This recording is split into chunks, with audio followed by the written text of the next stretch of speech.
안녕하십니까? 삶의 지혜와 영적인 울림을 나누는 시간입니다. 오늘 우리가 함께 나눌 이야기는 행복에 관한 것입니다. 어쩌면 우리 모두가 평생을 찾아 헤매는 바로 그 감정이죠. 본격적인 이야기에 앞서 잠시 여러분의 마음을 하나님께로 향하는 시간을 갖겠습니다. 만약 오늘 이 이야기가 여러분의 마음에 작은 평화와 위로를 준다면 좋아요와 공유를 통해 이 은혜를 주변 사람들과 함께 나누어 주십시오. 여러분의 작은 손길이 누군가에게는 절실한 위로의 씨앗이 될 수 있습니다.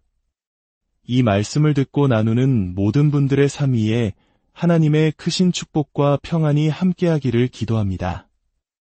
우리는 종종 행복의 공식을 만약 내게 무엇이 있다면이라는 조건문으로 시작하곤 합니다. 만약 내가 그토록 원하던 대학에 합격한다면, 만약 내가 저 아파트를 살 수 있다면, 만약 승진을 해서 남들이 부러워하는 자리에 오른다면, 그러면 행복해질 것이라고 믿습니다. 하지만 진정한 기쁨과 행복은 그런 외부적인 조건에서 오는 것이 아닙니다. 당신이 외딴 섬에 홀로 있든 수천 명의 청중 앞에서 연설을 준비하는 대기실에 있든 행복의 원천은 그곳에 있지 않습니다. 하나님께서는 저에게 오랜 여정을 통해 한 가지 중요한 진리를 깨닫게 하셨습니다. 바로 나의 기쁨은 나의 책임이라는 것입니다. 만약 제가 다시 책을 쓴다면 바로 이 문장을 제목으로 삼고 싶을 정도입니다. 나의 기쁨은 나의 책임입니다. 오늘 저는 여러분 한 분 한 분을 향해 이 말을 전하고 싶습니다. 여러분의 기쁨은 바로 여러분 자신의 책임입니다. 잠시 곁에 있는 사람을 떠올려 보십시오. 배우자나 부모님 혹은 자녀일 수도 있겠지요. 혹시 마음속으로 그들에게 당신은 나를 행복하게 만들 수 없어요 라고 말해본 적 있으신가요? 어쩌면 이 말이 무례하게 들릴지도 모릅니다. 하지만 여러분과 함께 사는 가족에게 이 말을 한다면 그들은 오히려 안도의 한숨을 내쉴 것입니다. 왜냐하면 누군가를 항상 행복하게 만들어야 한다는 것은 실로 무거운 짐이기 때문입니다. 다른 사람을 행복하게 만드는 것은 그들의 의무가 아닙니다. 놀랍게도 그것은 하나님의 의무도 아닙니다. 하나님은 우리에게 기쁨을 누릴 수 있는 길을 보여주시지만 그 기쁨을 느끼고 가꾸는 것은 우리의 몫입니다. 시편 126편에는 이런 구절이 나옵니다. 여호와여 우리의 포로를 남방 시내들같이 돌려보내소서. 여기서 남방은 히브리어로 네게브를 의미합니다. 네게브는 이스라엘 남부에 위치한 아주 건조한 사막 지역입니다. 메마르기로는 그곳을 따라올 곳이 없죠. 그런 네게브 사막에 시냇물이 흐르는 것은 오직 겨울철, 우기에만 일어나는 기적과도 같은 일입니다. 그런데 네게브에 겨울비가 내리기 시작하면 그 물줄기는 순식간에 둑을 넘는 홍수로 변합니다. 다리를 끊고 길을 파괴하며 가축들을 휩쓸어 버릴 만큼 강력한 힘을 가집니다. 비가 올 때를 대비해야 하는 이유입니다. 우리 중 일부는 바로 이런 기도를 하고 있습니다. 우리는 엄청난 축복을 구하지만 그 축복을 담을 내면의 준비, 즉 영적인 기반 시설은 갖추지 않고 있습니다. 만약 하나님께서 준비되지 않은 우리에게 그 축복을 그대로 부어주신다면 그것은 선물이 아니라 감당할 수 없는 무거운 짐처럼 느껴질 것입니다. 당신의 기쁨은 당신의 책임이기 때문입니다. 진정한 축복은 어떤 사건이나 승진이나 더 많은 지식이나 통장 잔고의 액수에서 오지 않습니다. 당신의 은행 계좌가 안전하다고 생각했던 목표 금액에 가까워질수록 오히려 마음속 두려움은 더 커지는 것을 경험해 본 적 없으신가요? 그것은 축복이 상황의 문제가 아니라 삶의 방식, 삶의 태도에 관한 문제이기 때문입니다. 우리에겐 해야 할 일이 있습니다. 바로 행복을 위한 힘든 수고입니다.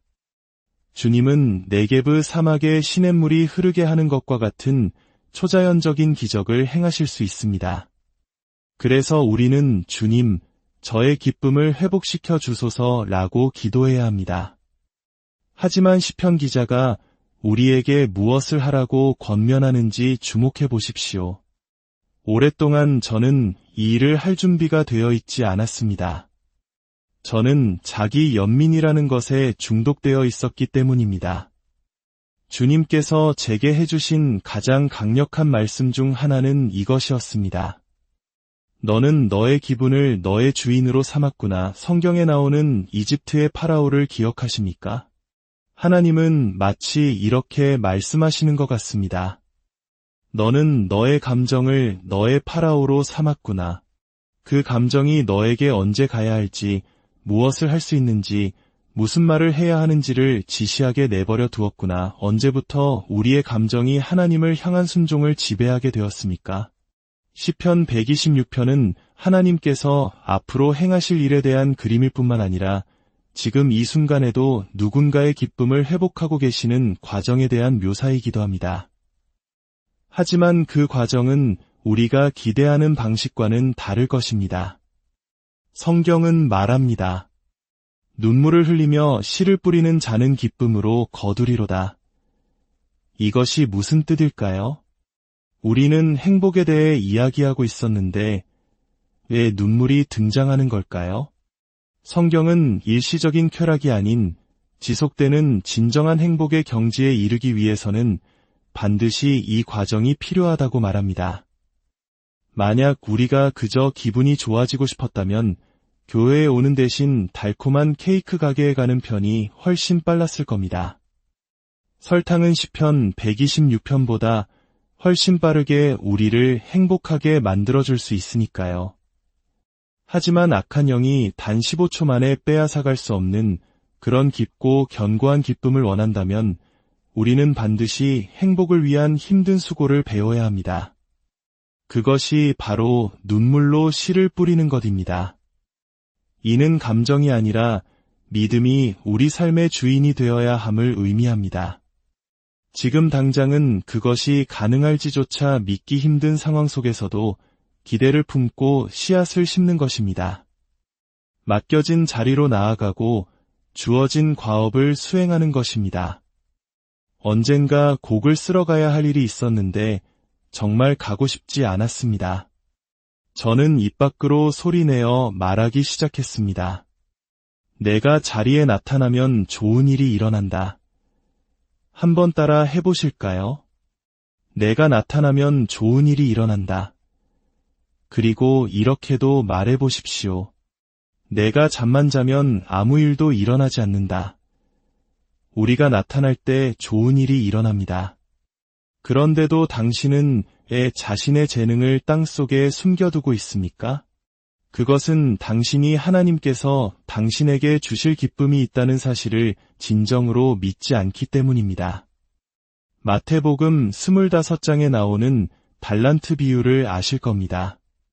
어떤 주인이 종들에게 각각 5달란트, 2달란트, 1달란트를 맡기고 떠납니다.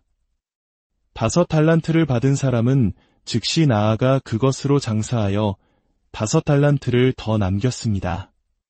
주인은 그를 칭찬했습니다. 그런데 놀라운 점은 2달란트를 받은 사람에게서 나타납니다. 우리의 인간적인 관점이라면 그는 주인에게 왜 저 사람은 5개를 주고 저는 2개만 주셨습니까? 나머지 3개는 어디 있습니까? 라고 불평할 수도 있었습니다. 하지만 그는 그렇게 하지 않았습니다. 그는 우리 시대가 반드시 배워야 할 중요한 교훈을 깨달았던 것입니다. 바로 질투는 기쁨의 가장 큰 적이라는 사실입니다. 다른 누군가가 저에게 축복받았다고 말해줄 필요가 없습니다. 제 마음속에 하나님과 함께하는 평화와 만족이 있다면 저는 이미 축복받은 사람입니다. 다른 사람의 칭찬이나 인정에 의존하지 마십시오. 누군가 당신에게 그 일 참 잘하시네요 라고 칭찬할 때 그 말을 케이크 위에 올려진 체리 정도로만 여기십시오. 아이싱조차 되게 하지 마십시오. 케이크 본체는 말할 것도 없습니다. 당신의 영혼 깊은 곳에서부터 이것을 알아야 합니다. 하나님의 손이 나를 붙드셔서 이 일을 하게 하셨고 나는 이 일을 잘 해낸다. 나는 나 자신으로서 온전하다. 시편 기자는 말합니다. 그때에 문나라 가운데에서 말하기를 여호와께서 그들을 위하여 큰 일을 행하셨다 하였도다. 그리고 이어서 고백합니다. 여호와께서 우리를 위하여 큰 일을 행하셨으니 우리는 기쁘도다. 당신이 제 SNS 게시물에 좋아요를 누르든 누르지 않든, 당신이 제 차를 좋아하든 아니든, 당신이 제 가치를 알아주든 아니든, 당신이 제 사역을 인정하든 아니든, 주님은 저에게 선을 행하셨습니다. 나는 그것을 이미 알고 있습니다. 다른 누구의 인정도 필요 없습니다. 여호와를 기뻐하는 것이 나의 힘이라는 것을 저는 압니다. 시편 기자는 노래합니다. 여호와께서 시온의 포로를 돌려보내실 때에 우리는 꿈꾸는 것 같았도다. 그때에 우리 입에는 웃음이 가득하고 우리 혀에는 찬양이 찼었도다. 당신의 혀를 찬양으로 채울 때 그것은 당신의 마음에 믿음을 넘치게 하고 그 믿음의 힘으로 당신은 눈물을 흘리며 씨를 뿌릴 수 있게 됩니다. 당신의 기분과 상관없이 그 일을 해낼 수 있게 되는 것입니다. 다시 달란트 비유로 돌아가 봅시다. 2 달란트를 받았던 종은 그것으로 4 달란트를 만들었습니다. 주인이 돌아와 그를 불렀을 때 그는 말했습니다. 주인이여, 내게 2 달란트를 주셨는데 보소서 내가 또 2 달란트를 남겼나이다. 혹시 하나님을 명절에 모인 친척 중 가장 까다로운 어른처럼 생각하는 분이 계십니까? 예수님께서 묘사하신 하나님이 어떤 분이신지 보십시오. 주인이 대답했습니다. 잘하였도다 착하고 충성된 종아. 네. 잠깐만요. 5 달란트 받은 저 사람은 주인님께 10 달란트를 드렸습니다. 저는 겨우 4 달란트밖에 못 드렸는데 저에게 실망하지 않으셨나요? 아니다. 나는 내가 내게 준 것에 대해서만 너에게 책임을 묻는다. 방금 이 말씀이 여러분을 얼마나 많은 고통에서 해방시켰는지 아십니까? 우리는 다른 사람처럼 키가 더 컸으면, 다른 사람처럼 더 유능했으면 하고 바랍니다. 하지만 하나님은 우리에게 각기 다른 재능과 기질을 주셨습니다. 저는 제게 주어진 것으로 최선을 다할 것입니다. 내게 주신 것을 극대화할 것입니다. 우리는 거룩함을 위해서는 하나님께 나아가고 행복을 위해서는 세상으로 가야 한다고 착각합니다. 하지만 주인이 뭐라고 말했는지 보십시오. 내가 적은 일에 충성하였음에 내가 많은 것을 내게 맡기리니 내 주인의 즐거움에 참여할지어다. 하나님께서 행복하시다는 말입니까? 이것이야말로 정말 좋은 소식입니다. 많은 그리스도인들이 마치 아빠가 또 기분이 안 좋으신가 봐라고 말하듯 교회에서 조심스럽게 발걸음을 옮깁니다. 탕자의 비유에 나오는 큰아들처럼 제가 아버지를 위해 이렇게 종처럼 일하는데 아무도 알아주지 않네요 라며 불평합니다. 하지만 당신은 애초에 인정받기 위해 그 일을 시작한 것이 아닙니다. 은밀한 중에 보시는 당신의 아버지께서 모든 것을 아시고 드러나게 갚아주실 것입니다. 여러분이 그토록 기도해왔던 그 기쁨의 자리에 이르기 위해서는 새로운 삶의 패턴이 필요합니다. 하나님, 저의 기쁨을 되찾아 주십시오라고 기도하면서 정작 내가 구하는 바로 그 기쁨을 위해 아무것도 심지 않으려 한다면 어떻게 기쁨을 얻을 수 있겠습니까? 이제 우리 함께 기도하며 오늘 말씀을 마무리하겠습니다. 사랑의 하나님 아버지, 우리에게 참된 기쁨의 길이 무엇인지 알려주시니 감사합니다.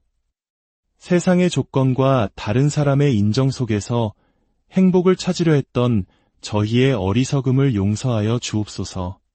나의 기쁨은 나의 책임임을 깨닫고 다른 이에게 그 짐을 지우지 않는 자유로운 영혼이 되게 하소서. 때로는 눈물을 흘리며 씨를 뿌려야 할 때도 있음을 압니다. 감정이라는 파라오에게 지배당하지 않고 믿음으로 순종하며 나아갈 용기를 주옵소서. 남과 비교하는 마음과 질투심을 내려놓고 주님께서 제게 맡겨주신 달란트에 충성하게 하소서. 그리하여 마침내 잘하였도다 착하고 충성된 종아, 내 주인의 즐거움에 참여하라는 주님의 음성을 듣는 저희 모두가 되게 하여 주시옵소서. 예수 그리스도의 이름으로 기도드립니다. 아멘. 여러분의 삶에 하나님의 평안과 기쁨이 늘 함께